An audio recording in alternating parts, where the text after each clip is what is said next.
Guys, welcome to today's video. So आज हम discuss करने जा रहे हैं आयरन डेफिशिएंसी अनीमिया के बारे में। So first of all, iron की डेफिशिएंसी से होने वाले अनीमिया को बोलते हैं iron deficiency anaemia. So firstly, anaemia word का क्या मतलब है? सो फ्रॉम द अनीमिया, जो अमाउंट ऑफ आरबीसी और एचबी ब्लड में कम होने की वजह से, तो क्योंकि आरबीसी का काम है ऑक्सीजन कैरिंग, ठीक है, ऑक्सीजन कैरी नहीं कर पाते वो, तो टिश्यूज़ तक, ऑर्गन्स तक ऑक्सीजन नहीं पहुंच पाती, ठीक है, जिसकी वजह से अनीमिया हो जाता है। So low oxygen in the body is called anaemia, may be due to the decrease production of HB और आरबीसी। सो आज का टॉपिक है iron deficiency anaemia. So most of the times यही क्वेश्चन पूछा जाता है कि most common type of anaemia कौन सा है, तो आपको बोलना है iron deficiency anaemia. Okay, so firstly what is a pathophysiology. So इसमें हमने देखा कि एचबी का लेवल कम हो रहा है। एचबी क्या है? अब हीमोग्लोबिन। हीमोग्लोबिन दो वर्ड से बना है, हीम प्लस ग्लोबिन, ठीक है। हीम वर्ड का मतलब है iron and globin is a type of protein, ठीक है। जो ग्लोबिन जो प्रोटीन है वो अमाइनो एसिड से मिलकर बनते हैं, ठीक है। इसमें 4 चेन्स होती हैं, 2 alpha chains and 2 beta chains, और चेन्स में पॉलीपेप्टाइड टाइप का बॉन्ड होता है। सो हर चेन में, ये मान लो अल्फा चेन है, ये बीटा चेन है, हर चेन में एक आयरन लगा होगा, ठीक है। So it is HB haemoglobin. So her iron के साथ एक ऑक्सीजन अटैच हो सकती है। सो 1 एचबी मॉलिक्यूल कैरीज 4 ऑक्सीजन, ठीक है। सो अब पैथोफिजियोलॉजी, इसमें होता क्या है? इसमें हीमोग्लोबिन का लेवल कम होने की वजह से आयरन का अभी आयरन नहीं मिल पा रही बॉडी को, ठीक है। सो आयरन नहीं मिल पा रही तो एचबी नहीं बन पाएगा, हीमोग्लोबिन नहीं बन पाएगा। और haemoglobin is the most important component RBC बनाने के लिए। रेड ब्लड सेल्स का कंपोनेंट है haemoglobin. So due to the deficiency of iron, RBC production less होएगा, and due to the low RBC count, जो ऑक्सीजन है बॉडी में वो कम हो जाएगी। Now what are the causes? अभी ऐसा क्या क्या हो सकता है जिसकी वजह से आयरन कम होएगा? फर्स्टली, हम प्रॉपर इंटेक नहीं ले रहे, हमारी डाइट में आयरन की डेफिशिएंसी है। So first point is decrease iron intake, and second one is firstly intake कम था, और सेकंड क्या हो सकता है? बॉडी से आयरन लॉस हो रही है in the form of blood. So in the case of female, menstruation is the most common cause, and GI ulcers, जिसकी वजह से जीआई ब्लीडिंग देखने को मिल सकती है, और अगर ब्लड लॉस हो रहा है तो साथ में आयरन भी लॉस होएगा। सो उसके बाद third point is increase demand.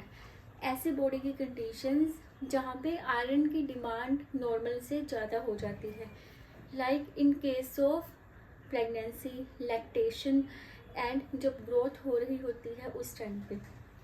So next is mall absorption. अभी हम इनटेक तो प्रॉपर ले रहे हैं, बॉडी से लॉस भी नहीं हो रहा, तो प्रॉब्लम कहाँ आ रही है? एब्जॉर्प्शन में। आयरन एब्जॉर्ब नहीं हो पा रही। कौन सी कंडीशन ऐसी हो सकती है? फर्स्ट एक कंडीशन है सीलिएक डिसीज़। सीलिएक डिसीज़ एक ऑटोइम्यून टाइप की कंडीशन है, जिसमें जो लो, जिसके लिए हम यूज़ करते हैं, जो ग्लूटेन है, जिस फूड में ग्लूटेन है, तो बॉडी हमारी रिएक्ट करने लग जाती है, जिसकी वजह से इनकी एब्जॉर्प्शन नहीं हो पाती। सो ये भी रीज़न हो सकता है कि प्रॉपरली न्यूट्रिएंट्स ना एब्जॉर्ब हो और आयरन भी एब्जॉर्प्शन नहीं हो पा रही। सीलिएक डिसीज़ में 4 कंपोनेंट, 4 फूड होते हैं, जैसे बार्ले, राई, oats and wheat.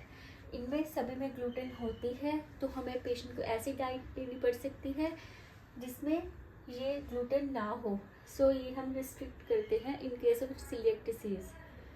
So it was all about the definition, the pathophysiology and the causes of the anaemia, iron deficiency anaemia. So अब हम आते हैं साइलेंट सिम्टम्स की तरफ। हमारे जो साइलेंट सिम्टम्स हैं वो डिक्रीज ऑक्सीजन की तरफ जाएंगे। सो फर्स्ट इज, इसके लिए हम वर्ड याद रख लेते हैं, low iron. Okay, so first is lethargic.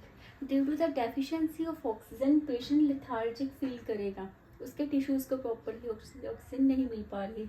उसके बाद ओवर एक्सर्टेड ईजिली, उसे सांस चढ़ने लगेगी, जैसे shortness of breath due to the deficiency of oxygen. So third one is varied food cravings, उसे फूड क्रेविंग्स होने लगेंगी, जैसे आइस की, क्ले की।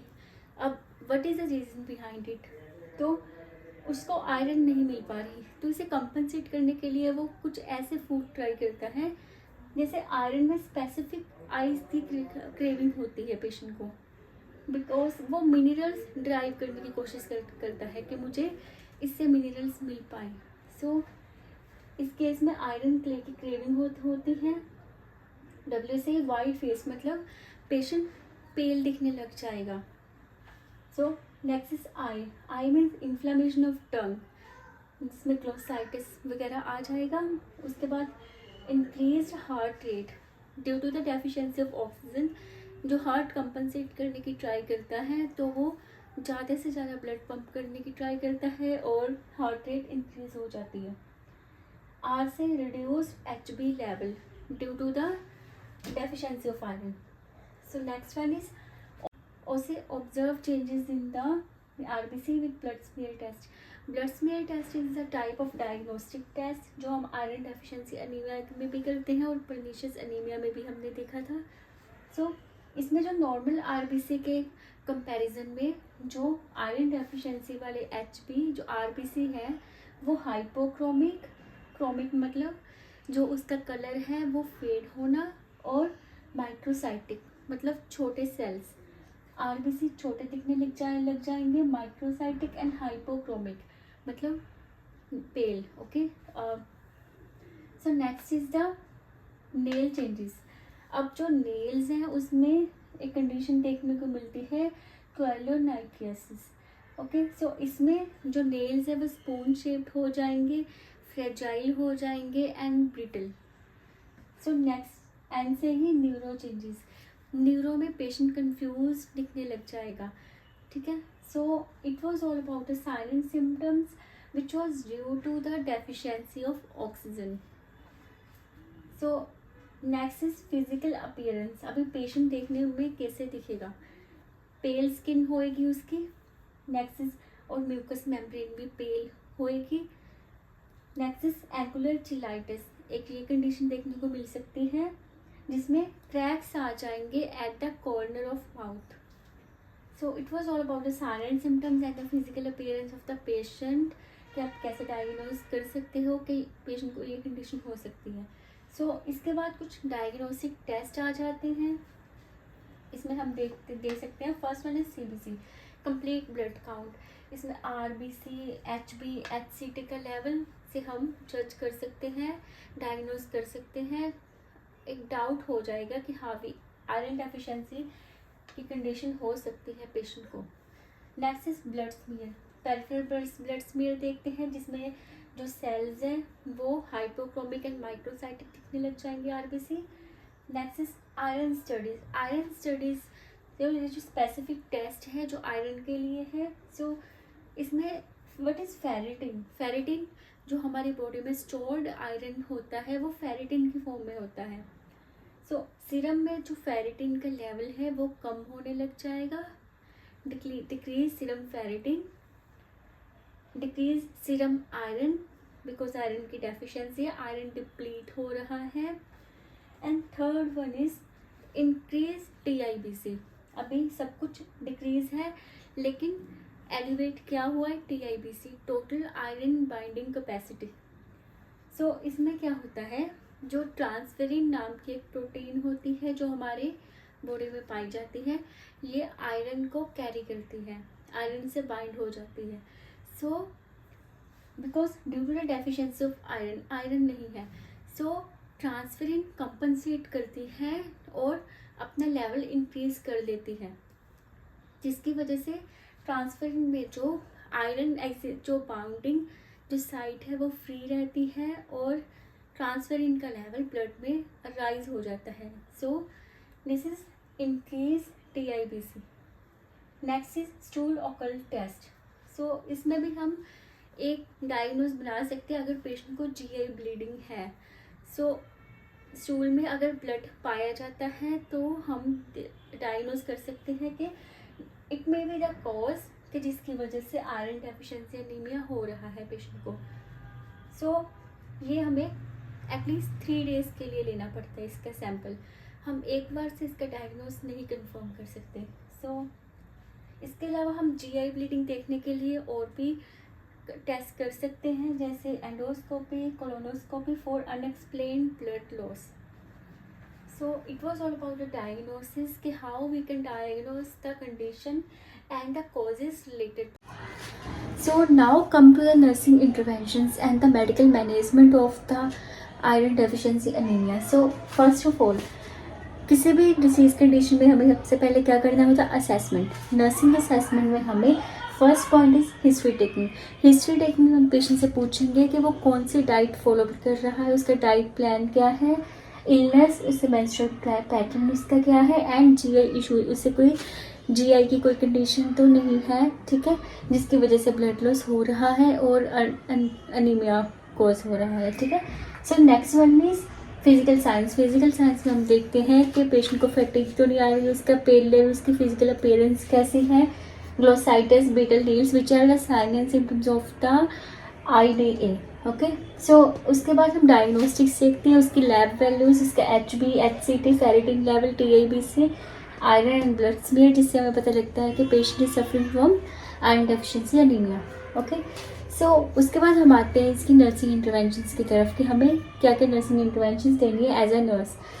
First one is a medical care. Medical care में जो पेशेंट को जो ड्रग्स है जिस पे पेशेंट प्रिस्क्राइब किया गया है, हमें पेशेंट को ड्रग्स की जो एडमिनिस्टर करनी है ओरली और IV, जैसे भी as per the physicians order. So side effects of the drugs और उसको कैसे मैनेज करना है, सो उसे पेशेंट को कब रिपोर्ट करना है टू द फिजिशियन।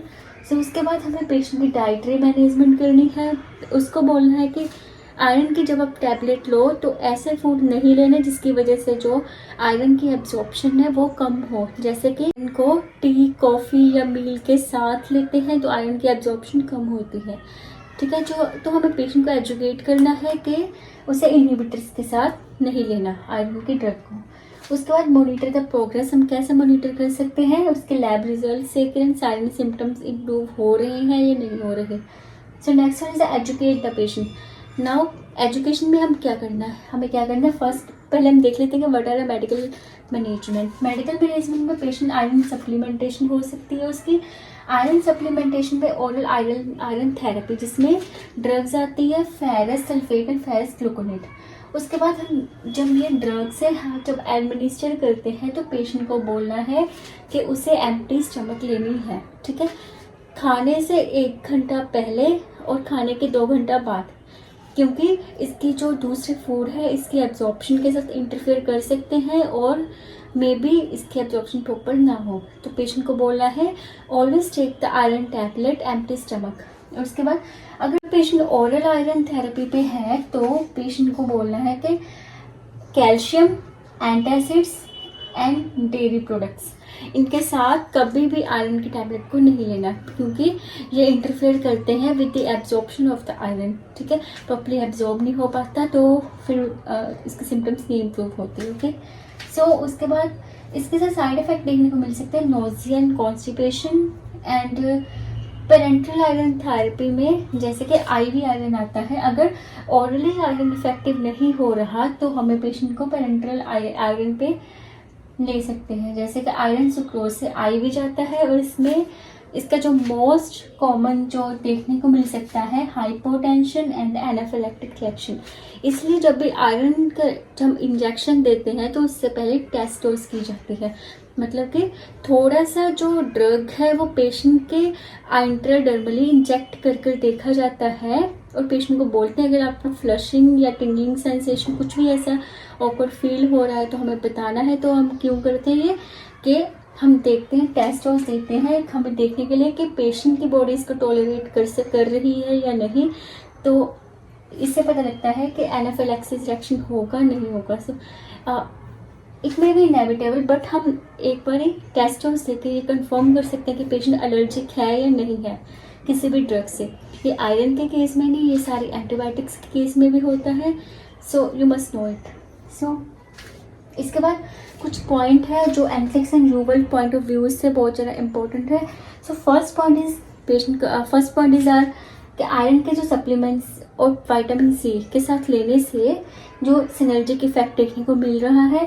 सो जब भी आयरन के सप्लीमेंट्स को ऑरेंज जूस के साथ जिसमें विटामिन सी होता है तो वो मोर इफेक्टिव है। और इनहिबिट किसके साथ, T, coffee, calcium, dairy products, antacids, इनके साथ नहीं लेना, ठीक है। उसके बाद मॉनिटर करना सायरन सिम्टम्स। अभी सायरन से इसके साइड इफेक्ट कौन सा था, constipation due to the oral iron therapy, ठीक है।